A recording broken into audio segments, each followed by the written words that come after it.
오늘 우리에게 주시는 하나님의 말씀은 사도행전 8장 4절에서 17절 말씀입니다. 사도행전 8장 4절에서 17절까지의 말씀, 저와 여러분 한 절씩 교도가의 받들어 읽겠습니다. 이는 하나님의 말씀입니다. 한편 뿔뿔이 흩어진 사람들은 가는 곳마다 복음의 말씀을 전했습니다. 빌립은 사마리아에 있는 한 도시에 내려가서 사람들에게 그리스도를 전했습니다. 빌립의 말을 듣고 그가 일으키는 표적들을 본 사람들은 모두 그의 말을 주의 깊게 들었습니다. 많은 사람들에게 붙었던 더러운 귀신들이 찢어질 듯한 소리를 지르며 떠나갔고 많은 중풍병자들과 지체장애인들이 나왔습니다. 그리하여 사마리아 도시 안에 큰 기쁨이 생겼습니다. 그런데 그 도시는 전부터 시몬이라는 사람이 마술을 부려 모든 사마리아 사람들을 놀라게 하고 자신이 스스로 대단한 사람인 양 우쭐댔습니다. 낮은 사람부터 높은 사람에 이르기까지 모든 사람들이 그에게 관심을 쏟으며 이 사람은 정말 크신 하나님의 능력을 소유한 사람이다라고 말했습니다. 시몬은 마술로 오랫동안 사람들을 놀라게 했기 때문에 사람들이 그를 따라다녔습니다. 그러나 빌립이 하나님 나라와 예수 그리스도의 이름에 대한 복음을 전파하자 남자와 여자가 모두 그의 말을 믿고 세례를 받았습니다. 시몬 자신도 믿고 세례를 받은 후 빌립을 따라다녔습니다. 그리고 시몬은 빌립이 행하는 큰 표적들과 능력을 보고 놀랐습니다. 예루살렘에 있던 사도들은 사마리아 사람들이 하나님의 말씀을 받았다는 소식을 듣고 베드로와 요한을 그들에게 보냈습니다. 베드로와 요한은 그곳에 도착해서 사마리아 사람들이 성령 받기를 기도했습니다. 두 절을 함께 읽습니다. 이는 그들에게 아직 성령이 내리시지 않았고 그들은 주 예수의 이름으로 세례를 받았을 뿐이었기 때문입니다. 그때 베드로와 요한이 그들에게 손을 얹자 그들이 성령을 받았습니다.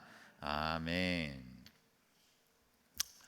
우리는 지난 주일에 첫 번째 순교자 스데반의 죽음과 그에 관한 말씀을 들었습니다. 이 땅에 태어난 모든 사람들은 어느 누구도 예외 없이 한 번의 죽음을 맞이하게 됩니다. 그러나 그리스도인의 죽음은 모든 다른 사람들이 맞는 죽음과는 다른 특별한 죽음을 맞이해야 합니다. 오늘 하루에도 지구상에 살고 있는 사람들 중에 20만 명의 사람은 세상을 떠나게 되었습니다. WHO 통계에 의하면 매 40초마다 지구촌 어디선가 한 명씩 자살한다는 통계도 있습니다. 저와 여러분 성도들은 이 땅을 살다가 어느 날 호련히 주님의 부름을 받고 이 땅을 떠나게 될 것입니다. 그러나 그 죽음에는 반드시 의미가 있어야 하고 가치 있는 열매 맺는 죽음이어야 한다는 것입니다. 그날은 죽음과 두려움과 슬픔의 날이 아니라 영원한 생명으로 이어지는 경축할 만한 사건이요, 동시에 우리의 죽음으로 인해서 남겨진 사람들에게 복음의 영향력, 선한 메시지를 남길 줄 아는 죽음이 되어야 한다는 것입니다. 스데반의 죽음은 끝이 아니었습니다. 그의 순교 현장에서 교회는 새로운 시대를 맞이하고 있었습니다. 예루살렘 중심의 복음이 열방으로 흩어지는 계기가 된 것입니다.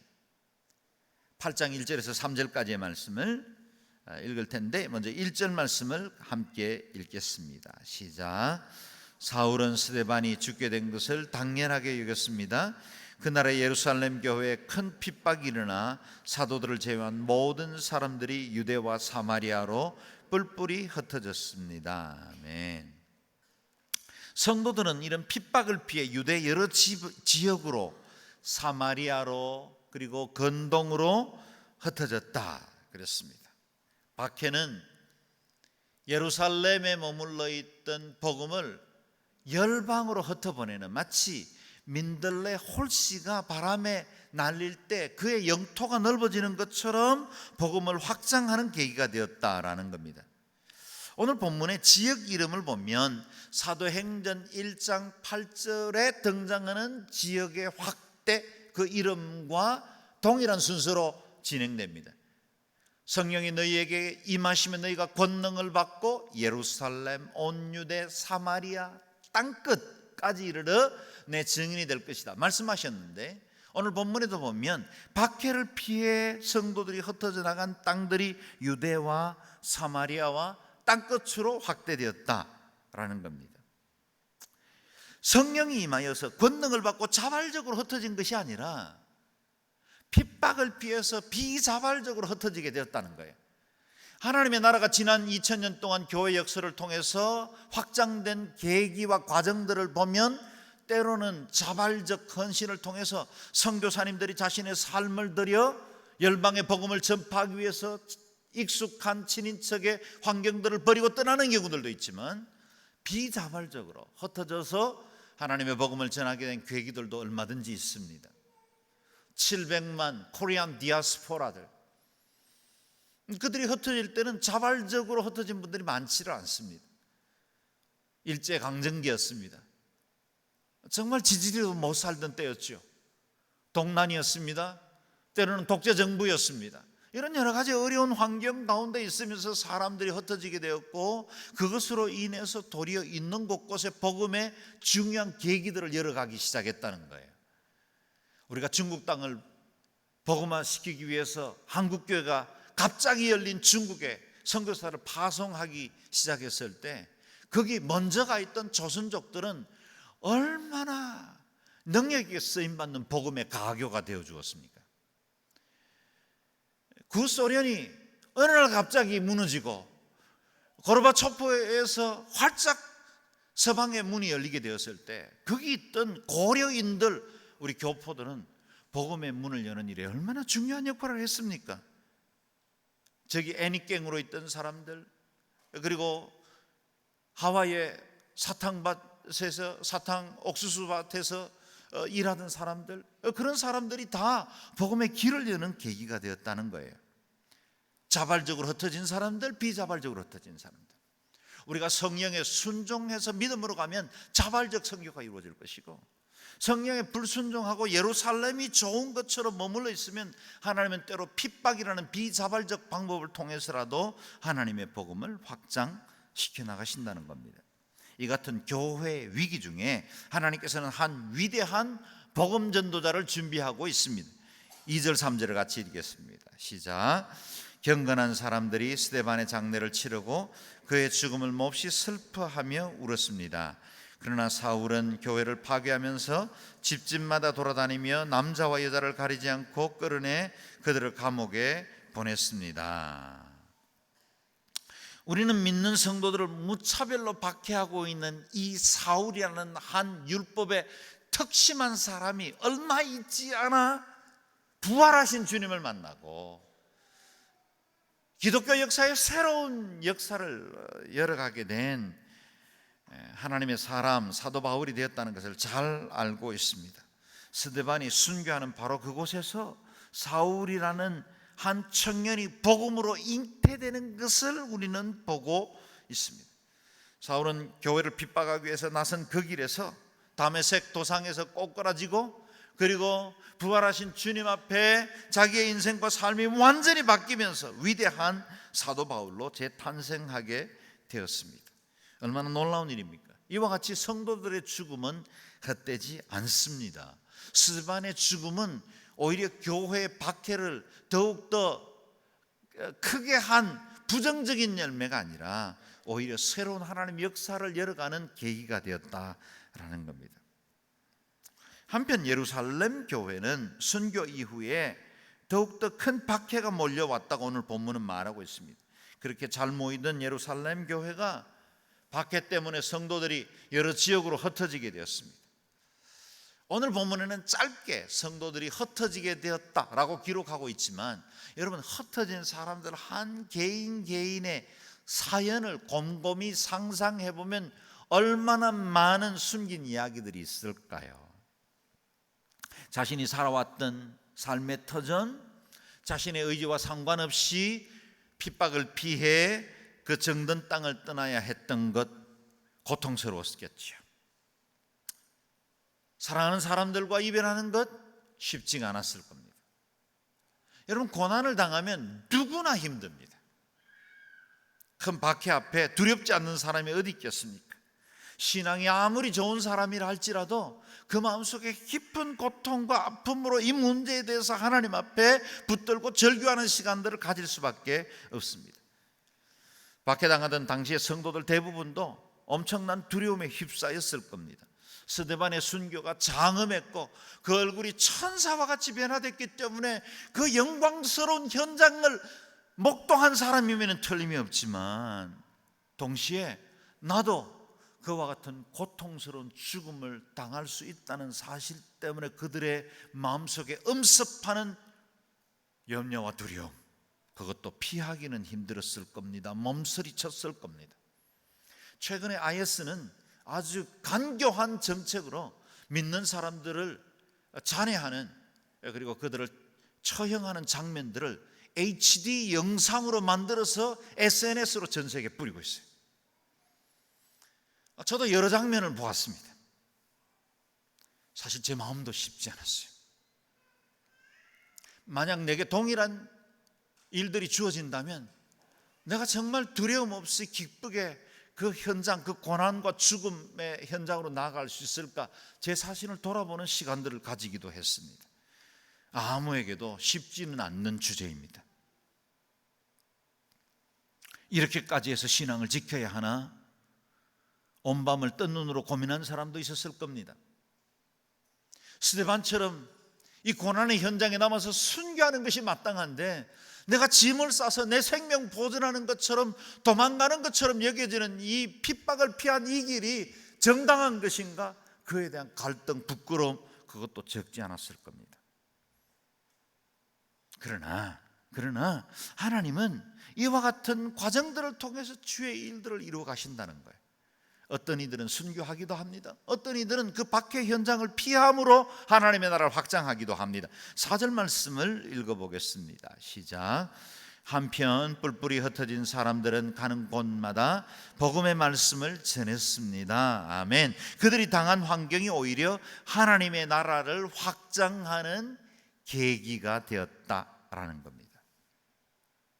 때때로 하나님은 그들이 속해 있는 공동체를 뒤흔들므로 인해서 하나님의 뜻을 이루기도 하십니다. 마치 독수리가 그 새끼가 이제 날개에 깃이 달리기 시작하고 날아야 할 즈음이 되면 부모가 오히려 새끼 독수리를 바람을 일으켜서 땅바닥으로 떨어뜨리는 것과 같이 말이죠. 떨어지면서 죽지 않으려고 몸짓을 하며 날개짓하는 그 과정을 통해서 새들 가운데 제왕으로 만들어가는 하나님의 과정 말이죠. 우리 모두는 관성 제1의 법칙을 언제나 충실하게 따릅니다. 익숙한 환경에 살고 싶습니다. 여기 머물고 싶습니다. 초막셋을 짓고 여기 그리스도와 함께 머물기를 원합니다. 그게 우리의 마음입니다. 그러나 성경 속 위대한 하나님의 사람들은 공통적으로 그들의 익숙한 환경을 떠나 하나님 부르심이 있는, 사명이 있는 자리로 나아감으로 하나님의 역사를 이루어 갔습니다. 익숙한 자리에 머물겠습니까? 사명의 자리에 머물겠습니까? 내게 주어진 은혜의 자리에 머무는 것으로 그치겠습니까? 아니면 미션과 비전을 향해 새로운 걸음을 걷겠습니까? 하나님은 오늘 박해를 피해 떠난 예루살렘 교회 성도들을 통해서 우리에게 도전하고 있습니다. 이 흩어진 사람들은 예루살렘을 떠날 때 다른 땅에 복음을 전하기 위해서 자발적으로 떠난 것이 아니라고 말씀을 드렸습니다. 핍박을 피해 떠난 길이었습니다. 목적지가 있어서 곧장 어디를 향해 간 것이 아니었습니다. 피하여 나오긴 했지만 어디론가 가야 했고, 아마도 그들은 복음의 나그네 된 자로 떠돌아다녀야만 했을 겁니다. 그들의 의도와 상관없이 하나님께서는 그들의 나그네 됨을 통해서 주의 나라를 확장해 가셨습니다. 그들은 이곳저곳 두루 다녔고 가는 곳곳마다 복음 전파하게 했고, 이것이 하나님의 사람들이 엮어가는 역전 드라마를 써가게 하셨습니다. 사도행전의 성도들은 하나님 왜 이렇게 박해가 심합니까? 제가 왜 이렇게 어려운 환경 가운데 내몰려야 합니까? 고난은 왜 주십니까? 라고 묻지 않았습니다. 그 복음, 그 환경을 도리어 복음 전할 기회로 바꾸어내었습니다. 여러분 왜 이렇게 힘드냐고 묻지 말고 이 상황을 통해서 하나님이 무엇을 하시기를 원하냐고 물으십시오. 그리스도인의 삶은 언제나 특별합니다. 성도들의 삶 가운데 일어나는 것은 무가치한 일은 아무것도 없습니다. 다 의미 있는 일이요, 다 그것을 통해서 하나님의 놀라운 섭리와 계획들이 드러나게 되어 있습니다.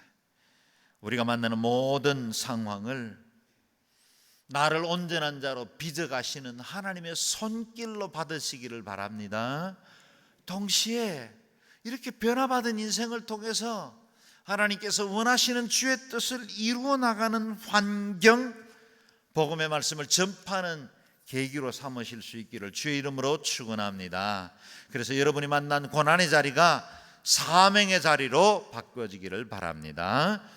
박해 때문에 흩어진 사람들 중에 초대교회 7 지도자 중에 한 사람이었던 빌립, 그는 사마리아 지역으로 내려가게 되었습니다. 5절 6절 말씀을 같이 읽겠습니다. 시작. 빌립은 사마리아에 있는 한 도시에 내려가서 사람들에게 그리스도를 전했습니다. 빌립의 말을 듣고 그가 일으키는 표적을 본 사람들은 모두 그의 말을 주의 깊게 들었습니다. 사마리아는 우리가 잘 아는 대로 전통적으로 유대인들에게는 멸시당하던 땅이었습니다. 유대인들은 그 땅 지경을 밟는 것조차도 부정을 타는 일이라고 여기고 그 땅 경내로 들어가지조차 않았습니다. 그래서 지름길로 가면 갈릴리의 사람들은 예루살렘으로 가는 길이 있었어요. 옛 족장들이 걸어가는 족장의 길이라는 옛 길이, 산지길이 있었습니다.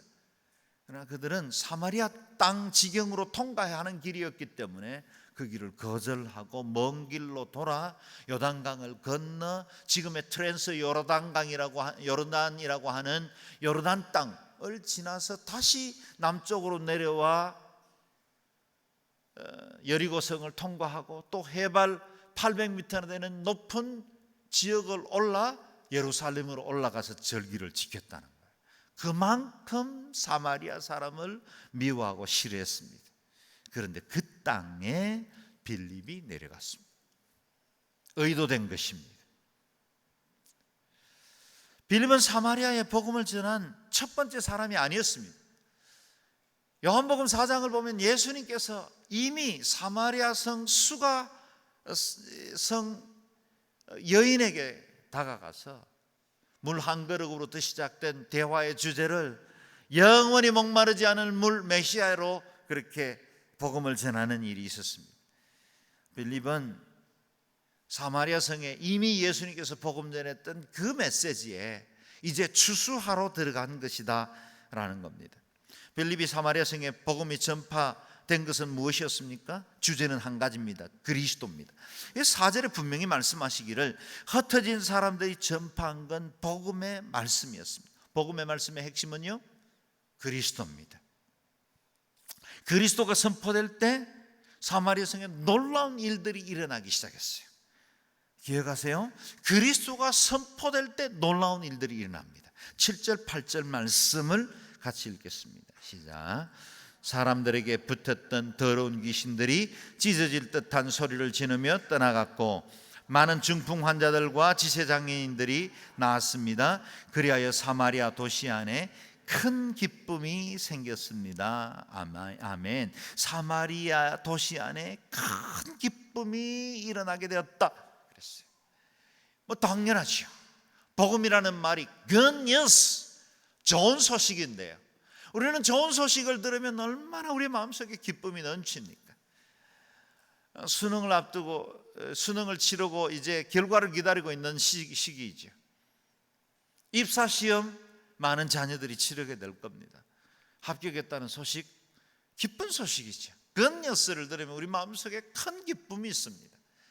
복음은 영원한 생명의 소식입니다. 그리스도가 이 땅을 위해 오셨고 그 주님으로 인해서 우리에게 영원한 생명 천국이 주어졌다는 기쁜 소식입니다. 이 성에 이 소식이 전해지면 당연히 기쁨이 충만하게 늘 겁니다. 뿐만 아니라 이 복음이 전파되었을 때 표적도 일어나게 되었다라는 겁니다. 복음이란 살아계신 하나님, 기적을 드러내시는 그 하나님이 주인 되시는 사건이기 때문에 그 복음이 전파되어지면 표적도 따라 일어나게 되어 있습니다. 빛이 비치면 어둠이 사라지는 것 당연하지요. 생명신 주님이 임하면 사망인 마귀의 권세가 떠나가는 거예요. 여러분, 치유자이신 주님이 임하시면 우리 안에 있는 질병도 떠나가는 겁니다. 우리 안에 있는 어둠도 빛이신 주님이 임하면 온통 우리의 인생이 그리스도의 빛으로 가득 차게 되는 것입니다. 성탄의 주인으로 오신 주님이십니다. 그 주님이 저와 여러분의 인생과 삶 가운데도 임하기를 바랍니다. 사마리아 성에 큰 기쁨이 임했던 것처럼 저와 여러분의 인생 안에도 큰 기쁨이 임하기를 주의 이름으로 축원합니다. 오늘 본문에 보면 이 사마리아 성의 첫 번째 일어난 현상이 귀신들이 떠나갔대요. 귀신들이. 진리이신 주님이 임하셨기 때문에 귀신들이 떠나가게 된 겁니다. 진짜 복음이 들어오면 가짜가 떠나는 거예요. 킹 제임스 버전에는 이 귀신들이 붙었다라는 말을 possessed 했다 그래서 possessed.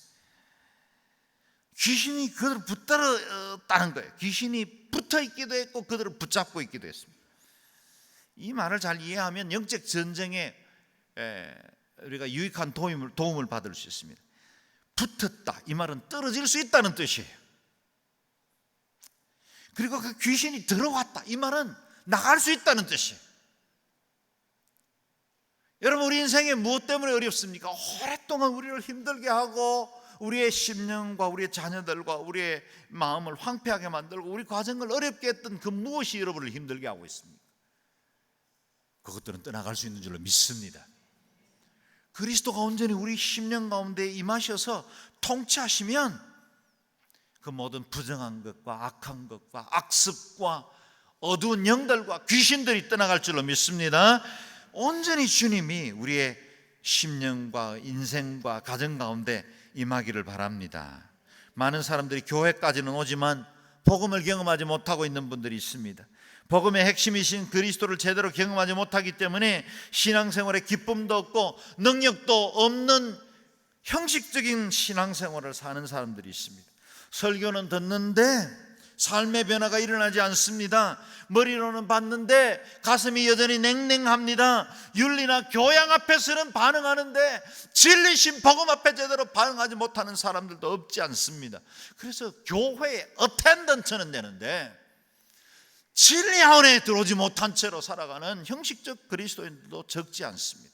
찬송이 즐겁지 않고 기도는 몇 마디 주문처럼 외우다 맙니다. 무슨 이유 때문입니까? 복음이신 참된 예수 그리스도 그 진리를 만나지 못했기 때문이지. 여러분, 오늘 예배하는 이 순간이 여러분의 심령 가운데 임하시는 그 주님을 온전히 모셔드리는 그런 시간이 되기를 바랍니다. 주님은 우리의 심령 가운데 오셔서 온전히 통치하기를 원하고 복음의 왕이신 그 주님이 우리의 인생의 성 안에 오셔서 기쁨으로 충만케 되기를 원하고 계십니다. 그 주님 환영하십시오. 모셔드리십시오. 온전히 굴복하십시오. 내 마음의 문을 활짝 여시기를 주의 이름으로 축원합니다. 복음이 임하면 숨어있던 귀신들이 떠나갈 뿐만 아니라 병들도 치유받는다고 말하고 있어요. 주님께서 공생에 하신 동안에, 공생에 사시는 동안에 행하신 일들 가운데서 가장 괄목한 일들 중에 하나가 세 가지 중에 하나가 병 고치는 일이었어요.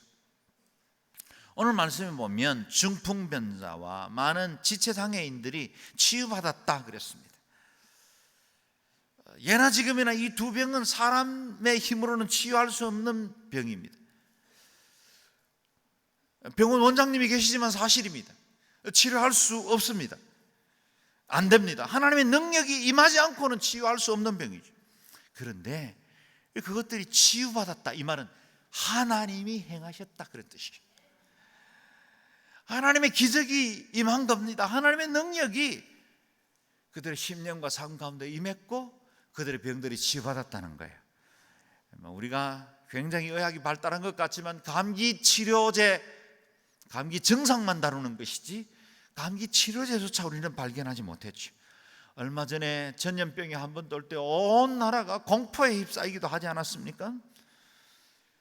우리는 암에 대한 여러 가지 처방과 또 치유의 방법들 개발하기도 했고 의학이 이만큼 발달하기도 했지만 여전히 우리는 질병 앞에 번번이 넘어지기도 하고 우리의 소중한 생명 또 사랑하는 사람을 잃어버리기도 합니다.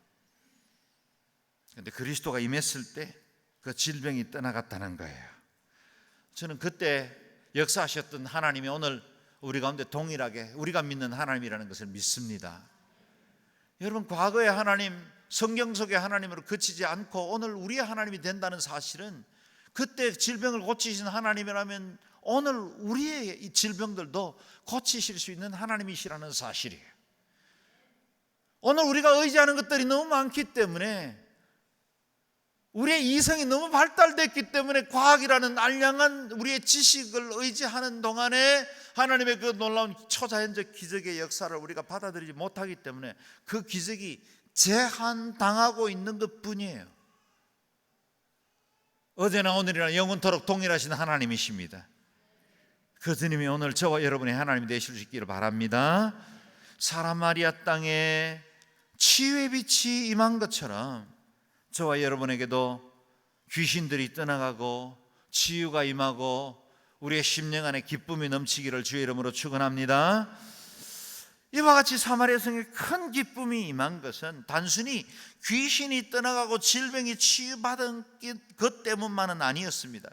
6절을 다시 보면 빌립의 말을 듣고 그가 일으키는 표적을 본 사람들이라 그랬어요. 그런데 그 다음 말씀이 중요해요. 모두 그의 말을 주의 깊게 들었습니다. NIV 성경에는 They all paid close attention 그랬어요. Close attention. 그들이 집중해서 하나님 말씀을 들었어요. 사마리아 성에 진짜 기쁨이 온 건 귀신이 떠났기 때문도 아니요 병들이 치유받았기 때문도 아니었어요. 말씀이 임한 거예요. 여러분, 한 개인과 인생을 변화시키는 건 하나님의 말씀이에요. 치유받고도 인생이 변화받지 못한 사람들 많이 있어요. 귀신이 떠나간데도 여전히 세상으로 돌아가고 다시 그 동무 7을 불러들여 더 악한 형편에 처한 사람들도 저는 여러 보았어요. 기적이 사람을 변화시킬 것 같습니까? 그건 분명히 우리에게는 원하는 바이지만 진실로 우리의 인생을 변화시키는 건 말씀이에요. 하나님 말씀을 붙드시기를 바랍니다. 그 말씀이 임하면 내 인생 안에 새로운 가치가 생기고 목적이 생기고 방향이 생겨요. 내 인생이 혹 사마리아 성처럼 여기지고 있습니까? 외롭습니까? 혼동스럽습니까? 살아갈 일이 막막합니까? 소외된 성읍입니까? 사람들 때문에 마음에 상처받고 관계 단절로 인해서 어려움받고 있습니까? 복음을 받은 사마리아 성에 기쁨이 임했던 것처럼 여러분에게도 그 말씀이 임하고 말씀의 주인이신 그리스도가 우리 인생의 위로와 회복과 치유와 자유를 허락하시기를 주의 이름으로 축원합니다. 이런 사마리아 성에 임한 기쁨의 축제에 사탄이 그냥 있을 리가 있겠습니까? 사탄도 교묘하게 접근하고 있는 걸 보게 됩니다. 9절에서 10절 말씀 같이 읽겠습니다. 시작. 그런데 그 도시에는 전에 시몬이라는 사람이 마술을 부려 모든 사마리아 사람들을 놀라게 하고 자신이 스스로 대단한 사람인 양 우쭐댔습니다. 낮은 사람으로부터 높은 사람에 이르기까지 모든 사람들이 그에게 관심을 쏟으며 이 사람은 정말 크신 하나님의 능력을 소유한 사람이다 라고 말했습니다. 이 성에 시몬이라는 마술사가 있었다. 마술이라는 말이 요즘 우리가 흔히 보는 매직, 그 마술사, 매직 쇼를 하는 그런 마술사를 의미하지 않습니다. 아마도 미래를 점치고 초자연적인 능력을 행하던 사람, 그래서 구약에는 술객이라 신접한 자라 부르던 사람에 해당되는, 그는 분명 사마리아 사람이기 때문에 하나님을 모르는 사람은 아니었습니다. 그런데 하나님의 말씀이 아니라 마술이라는 세상의 여러 더러운 귀신들의 도움을 받아 그 힘으로 사람들을 놀라게 하고 사람들 앞에 능력을 드러내는 사람이에요. 여러분, 때때로 귀신도 귀신같이 알아맞히잖아요.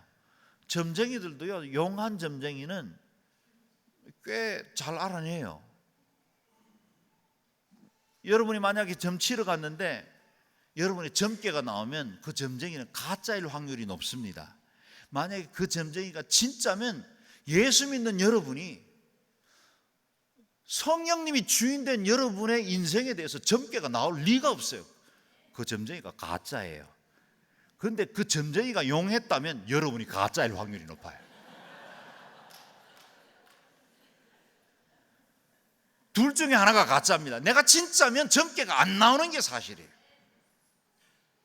근데 이 어찌된 형편인지 시몬은 사마리아 사람이기 때문에 구약 성경의 10지파의 후손임에도 불구하고 그는 세상적인 여러 귀신들의 도움을 받고 그것으로 능력을 행하고 있었다. 그리고 사람들이 그를 높이며 그를 따르고 있었다라는 겁니다. 지역민의 존경을 한 몸에 받고 있던 시몬, 사람들의 관심 한 몸에 받아서 사람들이 그를 따랐다 그랬습니다. 그런데 이 주목하고 있던 사람들의 눈이 예루살렘에서 내려온 빌립이라는 사람에게 관심이 쏠리게 된 것입니다. 이게 시몬에겐 위기였어요. 11절에서 13절까지 말씀을 읽겠습니다. 시작. 시몬은 마술로 오랫동안 사람들을 놀라게 했기 때문에 사람들이 그를 따라다녔습니다. 그러나 빌립이 하나님 나라와 예수 그리스도의 이름에 대해 복음을 전파하자 남자와 여자가 모두 그의 말을 믿고 세례를 받았습니다. 시몬 자신도 믿고 세례를 받은 후 빌립을 따라다녔습니다. 그리고 시몬은 빌립이 행하는 큰 표적들과 능력을 보고 놀랐습니다. 마술사 시몬은 영적으로 민감한 사람이었기 때문에 금세 이 영적 기상도가 어떻게 움직이는지를 알아챈 것 같습니다. 자신이 보여준 마술과 빌립이 드러낸 기적을 보니까 차원이 달랐던 거예요. 여러분, 조폭 세계에도 질서가 있는데 이게 세력이 큰 조폭이 오면 금세 약한 세력은 형님 이렇게 나갑니다. 그렇게 돼야 돼요. 여러분, 기싸움하다가 한쪽이 탁월하면 빨리 꺾이지 않습니까? 시몬도 아마 그렇게 빌립에게 쉽게 꺾였고 빌립이 드러내는 기적과 그 능력의 역사를 보고 무릎을 꿇고 세례를 받았던 것 같습니다. 그러나 그는 기적의 근원이 무엇인지 파악하지 못하고 있습니다. 이후에 그는 빌립이 행하던 기적들, 그리고 이후에 예루살렘으로부터 파송받은 베드로와 요한이 드러내는 그 성령의 역사를 자신도 드러내고 싶어 합니다. 그래서 자신이 그동안 행하고 있던 그 마술적, 주술적 역사 중에 하나로 성령님의 역사도 일으키고 싶어 해요. 그 일에 대해서 베드로와 요한이 저주를 하죠. 거기서 성직, 매관, 매직, 사이모니라는 단어가 생겼습니다. 그만큼 이 시몬은 하나님의 성령의 역사를 자신의 돈이나 능력으로 살 수 있다고 착각할 만큼 영적으로는 아직 우둔한 사람이었다라는 겁니다. 오늘 본문에서는 그것을 우리가 강의하지는 못합니다. 14절 말씀을 같이 읽겠습니다. 시작. 예루살렘에 있던 사도들은 사마리아 사람들이 하나님의 말씀을 받아들였다는 소식을 듣고 베드로와 요한을 그들에게 보냈습니다. 사마리아 전도 과정을 보면 복음 전파에도 다른 역할이 있는 걸 보게 됩니다. 빌립은 복음의 문을 엽니다. 베드로와 요한은 사마리아의 부흥이 임하게 합니다. 빌립은 하나님의 말씀을 전파했고 세례까지 줍니다. 물세례입니다. 그러나 베드로와 요한은 와서 성령의 세례와 부흥을 일으킵니다. 매 시대마다, 매 사역자마다 역할이 달라요. 그래서 한두 가지 역할로 판단하거나 이것만이 옳다라고 주장하는 건 합당치 않습니다. 빌립은 길을 열었고 유대 본토에서 온 베드로와 요한은 사마리아 성도들에게 큰 성령의 역사를 일으킵니다. 15절 16절 말씀을 같이 읽겠습니다. 시작. 베드로와 요한은 그곳에 도착해서 사마리아 사람들이 성령 받기를 기도했습니다. 이는 그들에게 아직 성령이 내리시지 않았고 그들은 주 예수의 이름으로 세례를 받았을 뿐이었기 때문입니다. 아멘. 사마리아 사람들은 말씀도 듣고 기적도 체험했습니다. 그런데 아직 성령 충만은 받지 못했습니다. 여기에 우린 좀 예민한 분들은 이런 질문을 갖습니다. 성령 충만 받지 않고도 기적이 일어날 수 있단 말입니까? 하는 거예요. 성령님이 임하지 않았는데 예수님을 구주로 믿고 세례받을 수 있는 것이 가능합니까? 순서가 잘못된 거 아닙니까? 라는 의문을 가지면 여러분의 성경 지식은 대단한 겁니다. 그런 의문이 있기를 바라고요. 그런데 성령 충만 받지 않고도 기적이 일어날 수 있습니까? 그럴 수 있습니다. 성령님의 능력 없이도 예수 그리스도를 주라 시인할 수 있습니까? 그럴 수 있습니다. 여기에 우리 가운데 임재하시는 성령님과 위로부터 임하는 능력으로 더딥히는 성령님 역할이 다르다는 사실을 알게 돼요. 한 분 성령님이세요. 그런데 오랫동안 신앙생활을 하면서 나는 분명 예수님을 믿어요. 구주로 고백합니다. 그러나 아직도 나는 성령님의 능력을 경험하지 못한 채로 능력 있는 그리스도인의 삶을 살지 못하는 사람들도 있다는 거예요. 그래서 예수원의 대천덕 신부님은 성령님이 임하는 일을 이 헬라 원어로 플레레스와 플레로마, 어려워집니다. 이렇게 성령님이 임하는 양식에 따라 두 개의 단어가 쓰여졌다는 사실을 가르칩니다. 그래서 우리가 예수 그리스도를 마음속에 모셔드리고 구주로 고백하는 걸 인투하시는 성령님, 우리 안에 임하시는 성령님. 그러나 우리가 주님 앞에 기적도 경험하고 능력을 드러내는 것은 온투하시는 성령님, 우리의 위에 임하시는 성령님.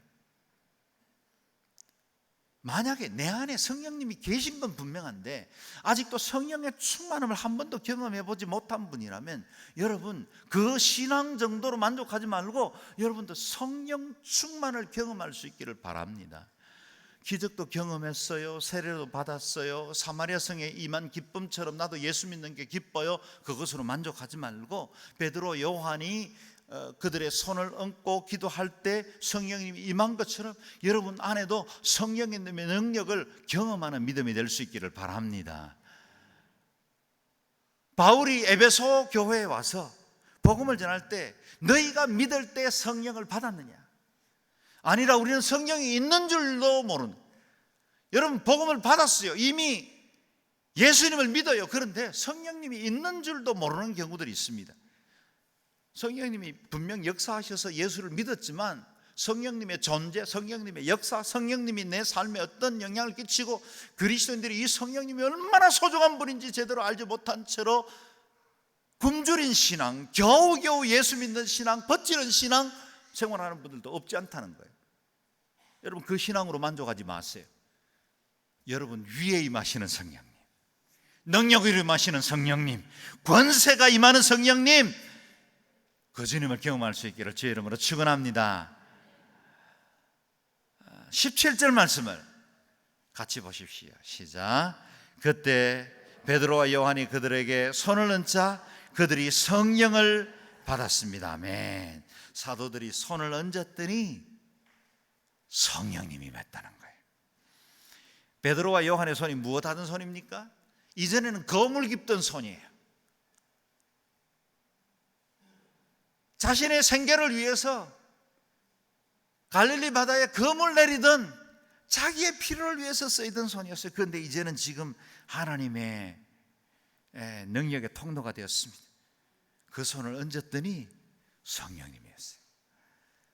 마가복음 6장에 너희가 손을 얹어 즉 믿는 자들에게는 이런 표적이 따르리니 귀신들이 떠나가고 병들이 치유받고 무슨 독을 마실지라도 해를 받지 않겠다고 말씀하고 있어요. 여러분, 이 손이 어떤 손입니까? 여러분의 손은 뭘 추구하고 있습니까? 뭘 붙들려고 하고 있습니까? 이 손으로 지금도 뭘 얻으려고 그렇게 이 손을 내어 뻗고 계십니까? 그 손이 능력의 손으로 변화될 수 있기를 바랍니다. 이 손으로 기적을 드러내고, 이 손으로 세상을 섬기고, 이 손으로 사람들의 마음을 어루만지고, 이 손으로 외롭고 두려운 자들에게 그리스도께로 인도하는 그런 은혜의 손, 능력의 손이 될 수 있기를 바랍니다. 마지막으로 25절 말씀을 같이 읽겠습니다. 시작. 베드로와 요한은 주의 말씀을 증언하고 선포한 후 사마리아의 여러 마을에도 복음을 전하면서 예루살렘으로 돌아갔습니다. 아멘. 기적도 일어나고 능력도 드러나게 되었습니다. 이유가 뭘까요? 복음 전파입니다. 여러분, 기적은 결코 목적이 될 수 없습니다. 귀신을 쫓아내는 일도 우리의 온전한 목적은 아닙니다. 복음이 전파돼야 합니다. 모든 과정을 통해서 하나님의 복음이 전파되기를 원하고, 우리 성령님은 전도하는 영이시기 때문에, 예수 그리스도를 증거하시기 위해서 오신 영이기 때문에 우리 성령님이 역사하는 곳마다 복음이 전파돼야 돼요. 아무개 목사가, 어떤 장로님이 역사를 잘 행하고 치유 기적을 드러내고 그래서 그분이 높임받을 수 있는 건 아니에요. 성령님 한 분만 높임받아야 됩니다. 오로지 그리스도만 증거되어야 합니다. 주님의 능력, 주님의 사랑이 우리의 삶을 통해, 우리 교회를 통해서 전파되는 성탄의 계절이 되시기를 주의 이름으로 축원합니다. 이 시간에 같이 기도할 때 여러분, 우리 두 손을 들고 한번 기도할까요? 여러분, 우리의 손이 어떻게 쓰여졌든지 간에 이제 주님, 우리 손을 사용해 주십시오. 하나님 능력을 드러내는 손이 되기를 원합니다. 주의 복음 전파하는 손이 되기를 원합니다. 위로하고 치유하고 만지는 손이 되기를 원합니다. 우리의 심령 안에도 사마리아 성에 임했던 기쁨이 임하게 하시고, 주여 우리로 많은 사람들에게 이 기쁨을 나누는 자들이 되게 하여 주옵소서. 통성으로 같이 기도하겠습니다.